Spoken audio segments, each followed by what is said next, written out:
Welcome to Happy Homes and Gardens. I'm your host. My name is Daphne Royse. I am a real estate broker, architecture, and interior designer.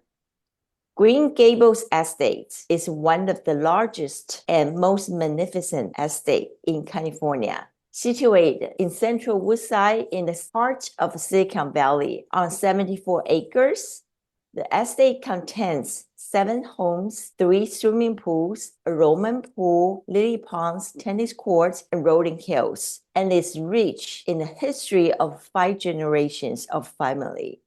Please welcome Marc Fleishhacker, a co-owner of Green Gables, to share some insights with us. Thank you. Please tell us about yourself and the history of this beautiful Green Gables estate. So I grew up every summer of my youth through university at Green Gables. Green Gables is about a 45-minute drive south of San Francisco.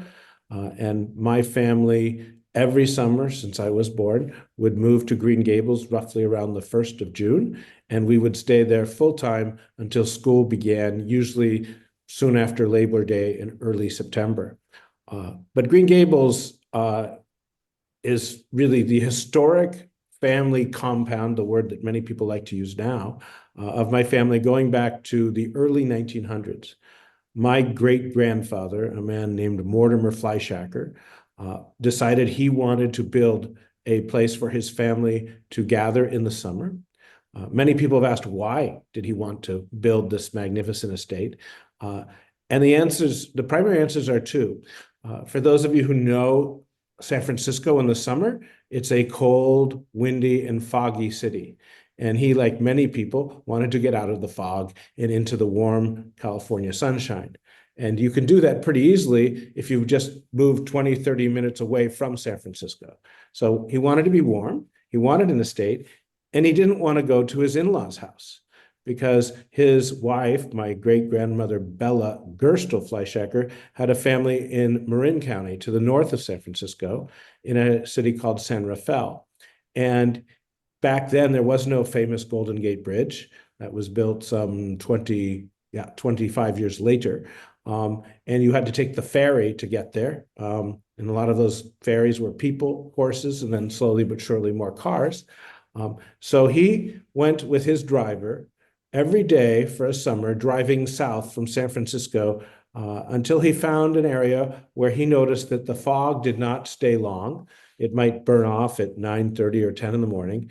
And he started exploring land available for purchase. And he settled on this town of Woodside, which today, yes, is in the heart of Silicon Valley. But back then, we didn't refer to the area as Silicon Valley. It was referred to as the Peninsula. And families from San Francisco looked for places to go and be warm and enjoy the summer. So my family has therefore been living, I guess now almost 115 years in Woodside. And to this day, the family lives on the estate every summer. When I grew up there, there were cousins in different houses, grandparents in the main house, and as you mentioned, Daphne, there are 7 homes on the property. A few of them were occupied by gardeners and people who took care of the estate. But for me, it was what we did in the summer. There was no question of what are we doing this year? Are we going away? We went to Woodside. And to us, Woodside meant Green Gables. Not many people can spend summers in such a unique estate in the heart of Silicon Valley. How have you spent your summer there? What is your best memory? So as a child, the way I spent my time was exploring.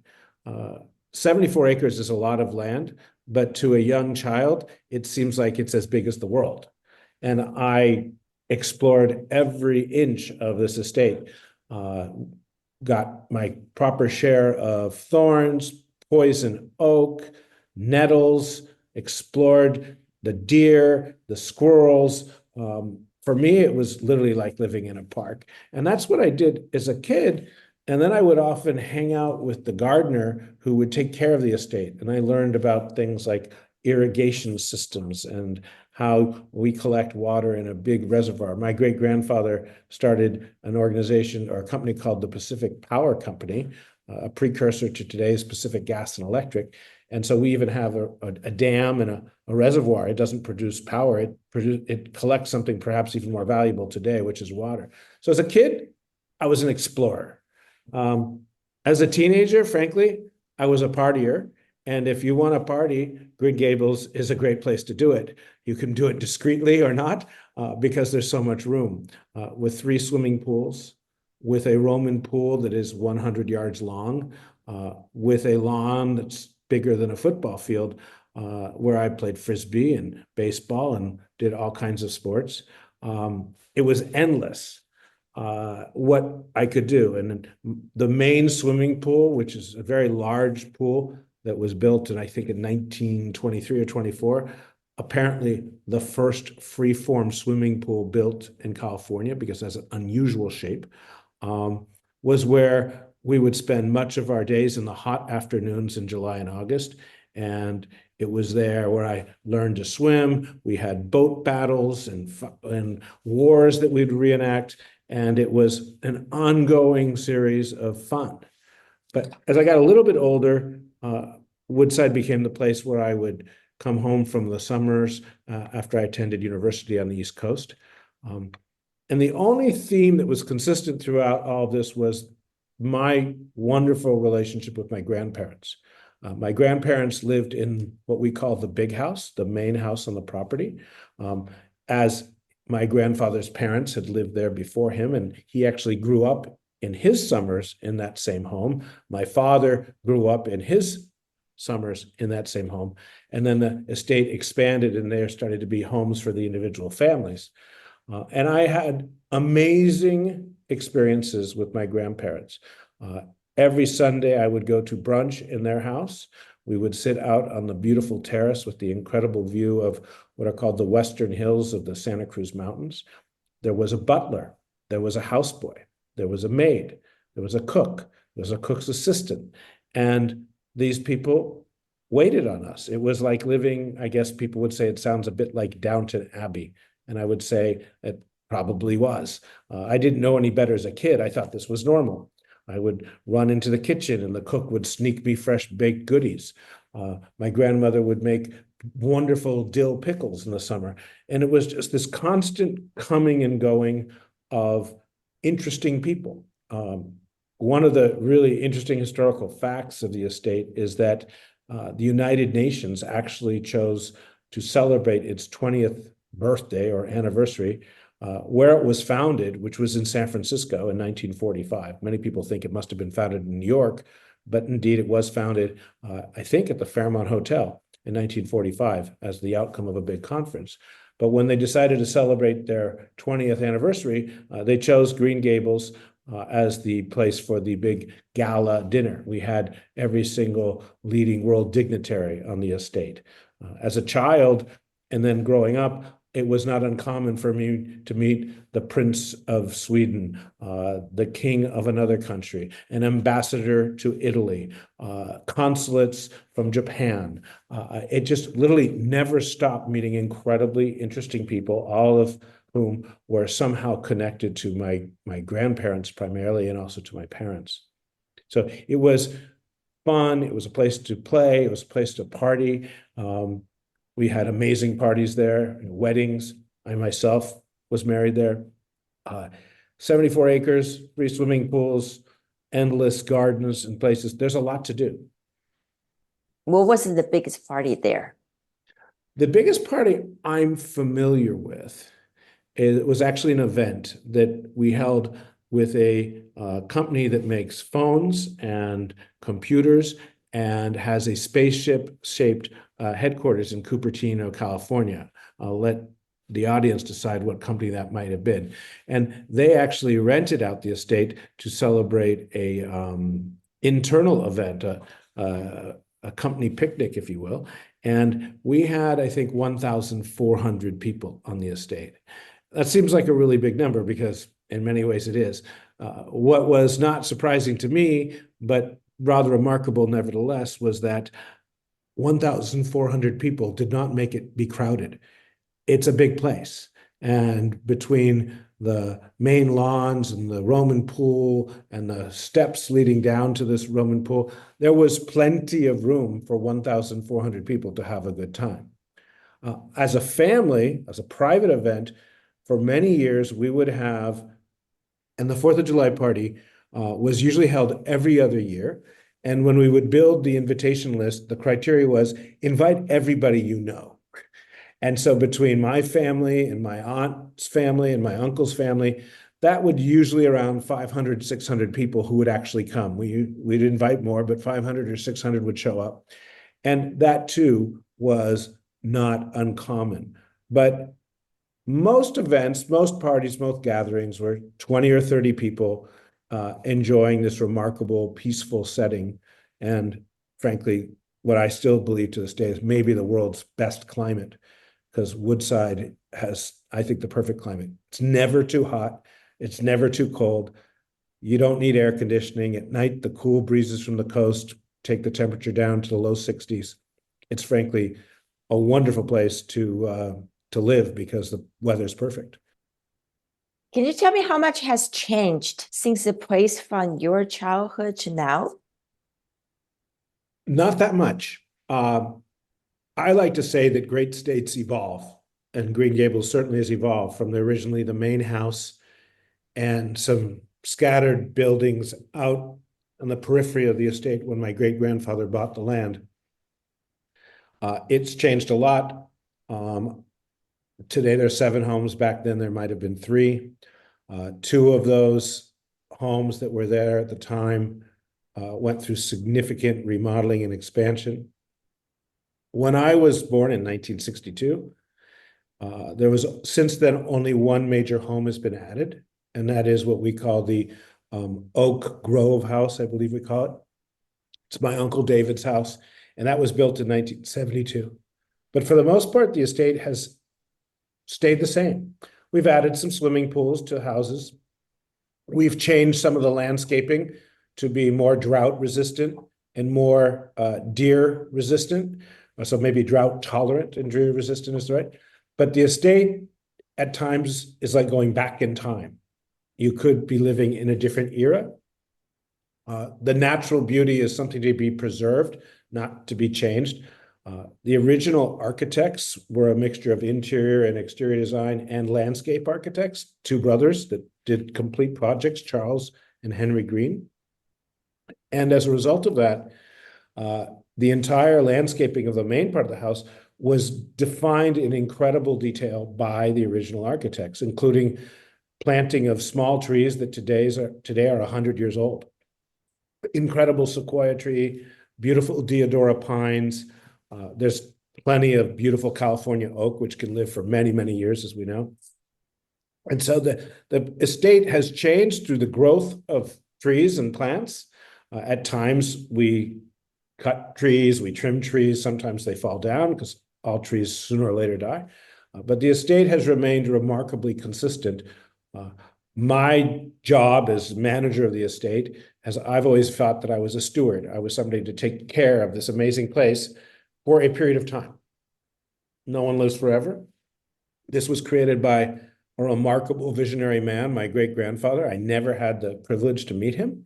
But I think in honoring him and honoring how I enjoyed the estate as a child, my job as an adult has been to make sure that it's taken care of and frankly enjoyed by my generation of the family. And now, as it has been from time to time, enjoyed by my children's generation as they're getting older. Have the main house been renovated in the past? Main house has been significantly renovated twice since it was built in I think it was first opened for the use in the summer in 1911.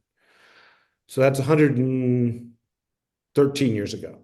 And it was expanded to include what today we call the card room, which is arguably the most beautiful room in the house, a really museum quality room where the furniture and the carvings in the room were not only designed by the architect, but actually crafted by the architect. I think it was Charles Green, who literally, with scalpel and hammer, carved the chairs, carved the panels and the walls, the perhaps ultimate expression of the craftsman movement.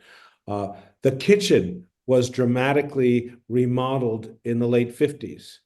In fact, the kitchen to this day looks like it was built in the 1950s and would probably be remodeled by the next owner of Green Gables. It's highly functional, but it doesn't look like the kitchens of 2024.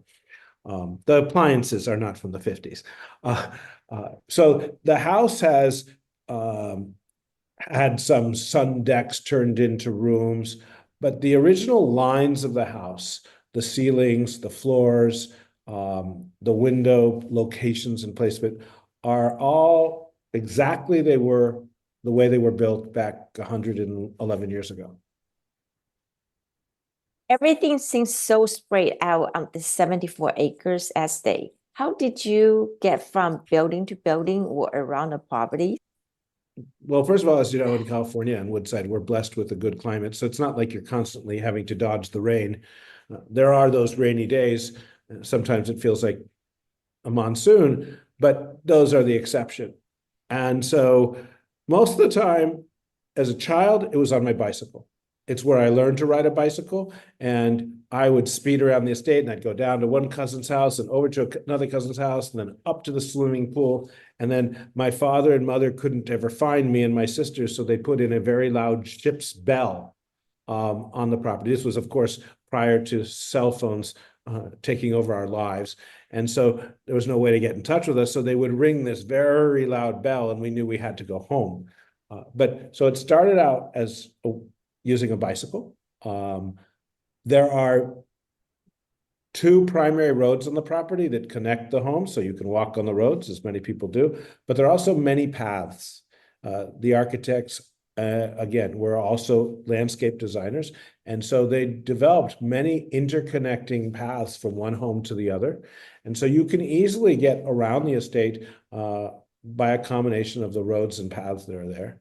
Of course, as I mentioned, I like to explore. And so then it was, hiking boots, jeans, and going up into the hills and into the woods and down into the creek. And like I said, I got my share of poison oak over the years, but that was the way to get around. It's also where I learned to drive a car. It's where I had my first car accident. Luckily, it was between me and a tree that was closer than I thought it was. But when you have an estate with two private roads, you can actually have the luxury of learning to drive without necessarily crashing into other people. So there's always a way to get around, but usually I would say even to this day, you walk. And walking is a pretty healthy, yeah. That would take a long time to walk. Depends where you're going. I mean, if you're in a hurry to leave the estate, you get in your car or your bicycle, right? Woodside is connected to an incredible series of bicycle paths and roads in our community. Palo Alto with Stanford University is a very bike pro culture, and Cañada Road, which goes from Woodside north to the San Andreas Reservoirs and the Crystal Springs Lakes, is an incredibly beautiful bike ride and not too difficult to run with its own dedicated bike path. So it's an amazing area to bicycle around. There are hills, and for those people who are serious, you can bicycle over to the Pacific Ocean if you're really a serious biker. Every weekend, there are many people who do it. But within the estate, if you're in a big hurry, I have driven from one house to the other, but you don't have to. Leave 5-10 minutes earlier and walk. It's healthier. Did you ever have horses live on the property? Horses have lived on the property for quite some time. Horses live on the property today. Adjacent to one of the homes on the eastern edge of the estate, we have a stables and a tack room where currently there are 2 homes. As we've been talking to people about the sale of the estate, there have been significant interest in developing what I like to call an equestrian center. There's plenty of space for a beautiful equestrian ring. We have the old barn that was used for livestock and animals and served to provide milk and such things to the family during World War II when there was rationing. And that barn could be expanded and would be an absolutely wonderful stables, I think, for maybe 8 to 10 horses. But there are horses today. And then a number of years ago, I'm going to say close to 20, our family dedicated a horse trail easement that runs along the western boundary of the property. And this was dedicated to use by, I think it's called the Woodside Trail Club. And the members of the trail club are given a key, and they open a little gate, and they ride through the western boundary of the property. As we've said, it's 74 acres. We never see them. We know they're there, or we know they go there. It's a nice benefit for them because it enables people to go through different properties and connect on a nice long horse ride. It doesn't impede on the use of the property because we don't see, hear, or smell them. But Woodside's a very equestrian community, and Green Gables is actually connected to that life. Have your grandparents always have a vegetable garden there? Yeah. Oh, yeah. I mean, always. I don't know what happened long before I was there. Certainly in my grandparents' life, but I'm pretty sure in my great-grandparents' life, we had 2 major gardens that were not just for looking at, but were producing, because there's very beautiful gardens just for the aesthetic beauty. But adjacent to the core of the estate is an area very close to the house I grew up in, which we called the vegetable and flower garden. They used to be 2 separate gardens close to one another. Now they're a single, rather large, I would say probably, roughly speaking, maybe close to half an acre, vegetable and flower garden. We have roses, many of them, of different colors and species that are incredible heirloom roses that have been established there and continue to be cultivated, that occupy about 25% of the garden. And then there's a mixture of dahlias and all kinds of flowering plants. And every year we plant numerous vegetables so that the gardens are used to actually provide food and flowers to the family. It used to be that twice a week, the head gardener would cut the flowers from this cutting flower garden and bring them in these large tin containers to the main house. I mentioned that there was a butler. The butler's job was to then take those flowers into the flower preparation room, which exists in the main house, and create beautiful flower arrangements that would then be filling up the home with the beauty grown on the estate. In the same way, the main gardener would be cultivating the green beans, the corn, the zucchini squash, the tomatoes, the different lettuces, the bell peppers, and when they got ripe, would be bringing them to each of the homes 2 or 3 times a week. And then, of course, as the world got a bit more modern, we ourselves would go and pick the vegetables and cut the flowers. As recently as 2020, my wife and I lived for a year at the estate. We expanded those gardens, and my wife is a passionate and very, very excellent gardener. And we had salads and winter vegetables, and of course the summer vegetables as well, year round. We had flowers decorating the home year round, all because of the bounty of this incredible vegetable and flower garden. It's screened in because there are many deer in Woodside and on the estate, so the deer cannot eat all our flowers and vegetables. How nice. That's wonderful. It's a luxury. It's cultivating a large garden is a labor-intensive effort. And irrigating it and all the things, preparing the soil. But if you're lucky enough to do it, it's a wonderful, wonderful thing to have. It's also called a lifestyle. Yeah, I would absolutely agree with it. And, thankfully, my wife loves to garden. And so we had the benefit of her passion there. I like to design gardens. She likes to work in them. And she says she's happiest when her hands are in the mud. So, Do you know why your grandparents built a 300 feet long Roman pool? I think there are 3 reasons they did it, because we've talked about that in the family. It was added 10 years, maybe 12 after the estate was first occupied, so in the early to mid 1920s. The design, the main house and its beautiful lawn and the lily pond at the end of it are a natural plateau. But just below it is this area where the Roman pool exists today. And it used to just be a promontory looking out into land. My great-grandfather felt that the gardens could naturally extend. He had been, along with my great-grandmother, someone who traveled the world, and they had seen Hadrian's Villa outside of Rome, which has something called the Paleocapa, which is a long, beautiful reflecting pool with arches at the end. In the case of Hadrian's Villa, they were made of white Carrara marble, whereas where our Roman pool is, it's made of chert, which is a local dark stone and much more suitable to the woodside environment. But so on the one hand, I know they always sought beauty. They wanted beauty and tranquility. As much as I said, we've had 1,500 people at an event there and hundreds of people there during our family parties and weddings.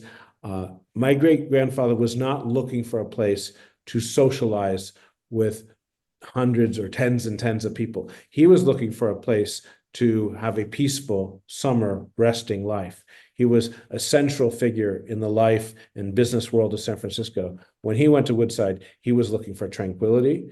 And his wife, who was an artist, loved painting. And so that was a world of aesthetic beauty. And it is a reflecting pool, and it's a place for reflection. How do you make it reflecting? So water has some reflection qualities, but to increase its reflectability or reflective qualities, we actually add an organic dye to the pool. It's organic because there are fish in the Roman pool and we don't want to harm them. And obviously we don't want to introduce anything that isn't good for the environment into a large body of water. But if you have darker water in the right light, it will reflect much more. It'll seem like a black sheet of glass, so to speak. And so we, during the summer months, to increase its reflectability, we add this organic black dye, which makes the water dark. It's not actually black at the end of the day. It also cuts down on algae growth, because if you get blobs of algae in a pool, it's not attractive. So we've pretty much eliminated that. And it fulfills its role as being a reflecting pool. What was your grandparents' plan to acquire parcels throughout the years after their first purchase in Woodside? It was done pretty quickly. I believe that one parcel was added on a bit later to be able to do the Roman pool, because they needed a little bit more land to extend the length of that 100-yard long pool. But my great-grandfather bought most of the land, with perhaps that exception, in a few years. He wanted to create this large estate, and he went about buying all the lots to create it. And he envisioned it expanding for his family and for the next generations. So it wasn't buy the main house and then, oh, there's an opportunity to buy one. There is on the eastern edge of the estate, where there are two homes. We call them the Craftsman Home and the Craftsman Barn. That lot was added a little bit toward the end of the process because it, at the time, was on the other side of Albion Avenue, which is the main road to get to the entrance of the estate. And after my great-grandfather bought this house on the other side of the road, he got permission from the town of Woodside and he moved the road. So that piece of property then became an integrated part of the estate. How interesting. So the road wasn't like today, was being moved. Yeah. And nowadays, if you say, and so then my great-grandfather moved the road, people go, he moved the road? Well, my great-grandfather was somebody who could get roads moved. And I imagine he paid for it. But yeah, he moved about 400 yards of road there. As it goes straight and curves around, it used to just go straight. Interesting. Very interesting. He thought big. My great-grandfather, being in the hydroelectric business with Pacific Power Company, understood the importance of water. And he actually purchased the rights to the water from the Kings Mountain watershed, which is the local mountain that is to the west of Woodside. And he built a small dam there and a pipeline, which the easement to which we still own as a family, and has the potential still to this day to bring water to the estate, which then in turn would be used to fill up our reservoir. Our reservoir fills up in an average winter without it, so we don't do that anymore. But he also saw that importance and purchased the water rights to the mountain. I know you left California for Italy.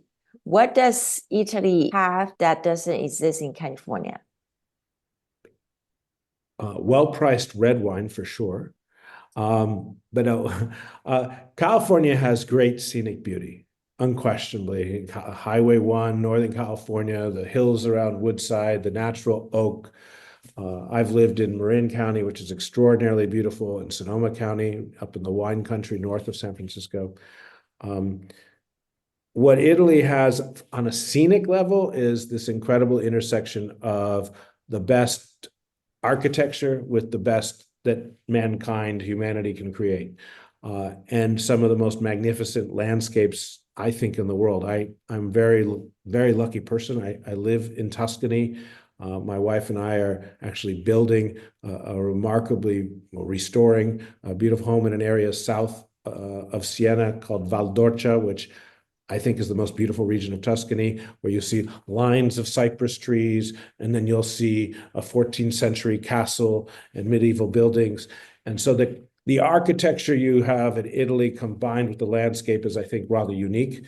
California, it's more about the landscape and less about the architecture. And Italy has, Tuscany was the center of the Renaissance, with Florence, its capital. There is a dedication to art and beauty that is perhaps unique to the world. France has some of that heritage, of course, as well. And in my wife's business, her name's Julia, and her business is Julia B, one of the leading brands in the world for the finest bedding and tablecloths and curtains and hand-designed and embroidered products. The artisans are in Italy, the incredibly talented women and men who can make these things. So for us, Italy is a place where we can run our business. It's a place where we can enjoy incredible natural beauty and also incredible beauty from the artistic heritage that's been there now for 600 years, since the beginning of the Renaissance. It's a different way of life. It's not the crazy tension of Silicon Valley or Wall Street. I've worked in Manhattan, I've worked in Silicon Valley, and Italy is not that, that's for sure. And then, of course, if you live in Italy, you can get on a plane and fly to any of European capitals in 90 minutes. And again, for the pursuit of beauty and a wonderful lifestyle, it's a nice place to live. The Roman pool is the Roman pool at Green Gables. It was clearly inspired by Italian architecture and Roman aqueducts. It looks like a Roman aqueduct at its top. Whether it was truly Hadrian's villa or something else from which the architects got their inspiration, the design of many of the parts of the landscape are clearly influenced by Italian craftsmen. The stonework done around the gardens was done by Italian craftsmen who had migrated to the United States. And then as I was growing up, Italy and the ambassador to Italy and the consul general, they were always friends of my grandmother and constantly part of the entertainment and social life. So there's always been this love of Italy in my family. I just took it a step further and moved to Italy. Do you know why there's a lot of European influences when your grandparents designed this estate? Well, first of all, as many Americans, our families did not originate from the United States. So we're migrants, and we at times in this era, it seems that people forget that. So on my grandfather's side, we're a family of German origin from southern Germany, the area of Bavaria, Munich, and Nuremberg, and that area. On my grandmother's side, our great-grandmother's side, the Gerstel family, they were German. On my grandmother's side, her family came from Poland. My mother is French. I have two Italian children. And so we are a family that has always understood its roots. Pioneering family, the Fleishhacker family moved to San Francisco during the gold rush of 1849, 1850, as many people moved to California and San Francisco looking for riches and fame. But most people in this family have had, the travel bug and have had the fortune to travel for extended period of times to other parts of the world. And that just was a natural part of the mindset with which I grew up.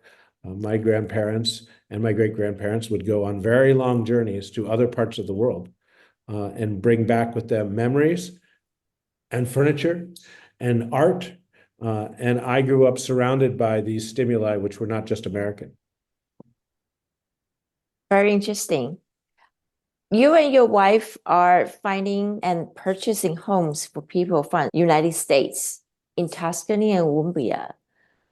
Please tell us what kind of home is available for buyers in Italy. There are a lot of homes available in Italy because Italians are the classic example of cash poor and property rich people. And their homes, many of the beautiful ones, and there are many beautiful homes in Italy, have at times suffered from a lack of maintenance, and families who at a certain point say, we have to sell this house, we have to sell this little castle, we have to sell this villa, this farmhouse, because they don't have the means to really take proper care of it. So, there's the movie that came out years ago, Under the Tuscan Sun. There's this dream of moving to Italy and buying a farmhouse and restoring it to its splendor. And that dream absolutely persists. So there is everything you would possibly want. You have to have the courage to know how to fix it up, or know people who know how to fix a house up, because it's not going to be probably in the condition you want. The number of turnkey houses is a fraction of the total market. Like everywhere else in the world where there are beautiful places, the most beautiful places never have enough inventory. In Italy, you cannot build on land in places like Tuscany where there are not houses today. So you can't add houses. You can simply purchase a home where there is one today. There are ruins that you can still purchase. Some people try to charge too much for it. The home purchase price in Italy can be a nightmare. I've lived in Italy on and off as an adult for over 20 years. I've seen the nightmares. They're countless. We could talk for hours about the craziness of buying a home in Italy, which is not a transparent process.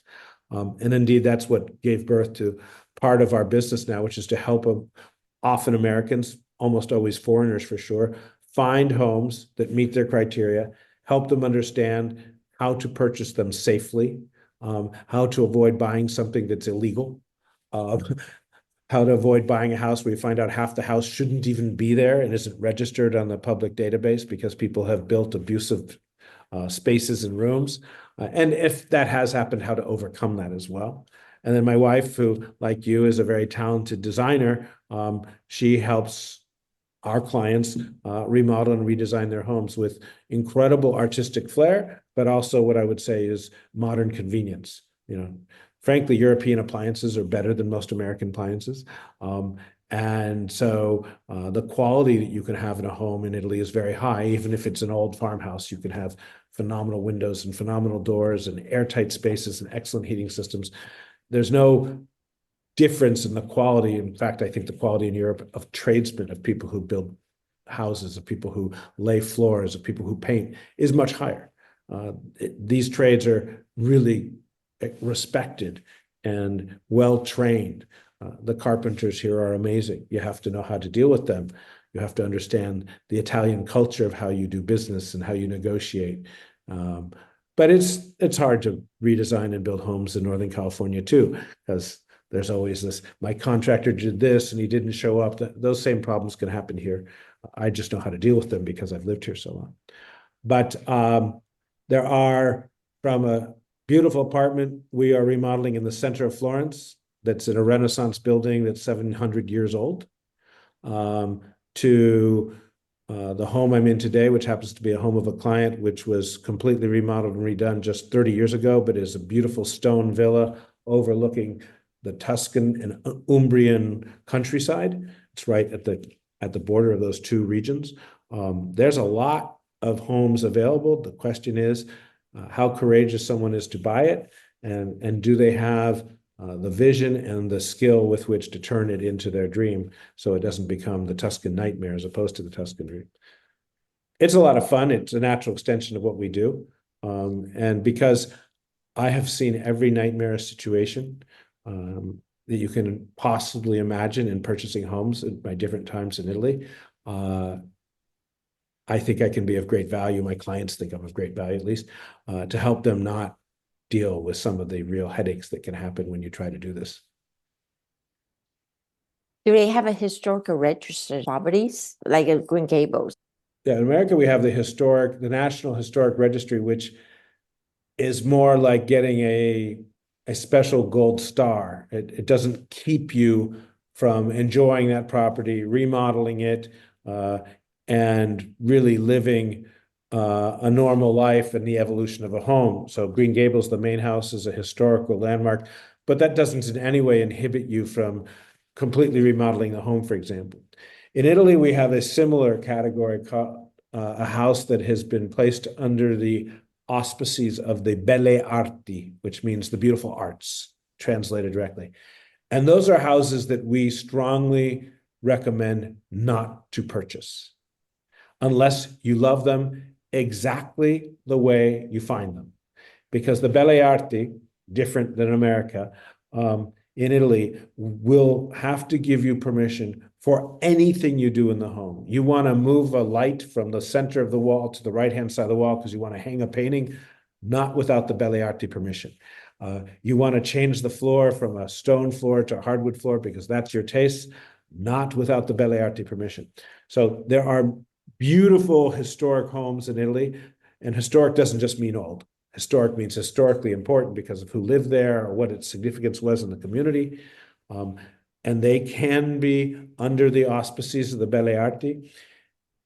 And unless you love them, don't buy them because it'll be an ongoing nightmare. Wow, sounds tougher in Italy than in US. Oh, if people are looking for ease of getting things done, efficiency, they should stay in America. But easier and efficient isn't always better. It depends what you're looking for. You are an avid traveler. Is there another place you would like to visit or live?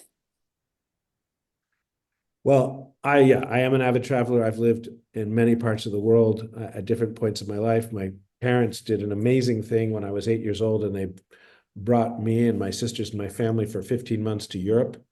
And that, when I was 8, is what exposed me to places like Versailles and places like Hadrian's Villa and the fjords of Norway and the castles of the Rhine and so forth and so on, and skiing in the Swiss Alps.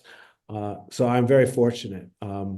The place I would most like to visit, that I've been there once, but I can't claim to know it at all, would be Japan. My wife was born in Tokyo, so she's half Japanese. She spent her childhood moving back and forth between Tokyo and San Francisco. And so our next big trip planned for next year would be to go to Japan and spend a good period of time there. The fact that she speaks Japanese doesn't hurt also. That it's interesting, the architects for Green Gables, the Green brothers, spent a lot of time in Asia and specifically in Japan. And in many of their homes, it is very clear that they were influenced by Japanese design and culture, which is so beautiful. Green Gables does not show that nearly as much as other properties of the Green brothers. But there are some lanterns hanging over the front entrance and the back terrace door, and a few other touches. If you look at them, you go, I see how there's a Japanese Asian influence in that design. And so there's a connection there as well. One last question for you. Green Gable is available for people to purchase. Do you feel sentimental about it? Sentimental. Of course I do. I will continue for, I'm sure, the rest of my life, cherish the incredible memories I've had, and there are so many, of what it meant to be a child and a young adult, and then even a full adult at Green Gables, getting married there, and all those other moments that make the sum of what is a very fortunate life. But if sentimental means sad and forlorn, that this magnificent estate will pass into the hands of someone else, no. I'm the kind of person who only looks forward. And so I'm appreciative of the past and super excited about the future. Hopefully, if one is fortunate, life is made of many chapters. I'm personally ready to close the Green Gables chapter. I do live on the other side of the world, so it makes it easier to say that. So cherish the memories, enjoy the future. Well, thank you, Marc, very much for all the insights. I really appreciate your time and love all the story you shared. Thank you very much for the opportunity. It's fun to talk about this crazy, wonderful place called Green Gables. So thank you.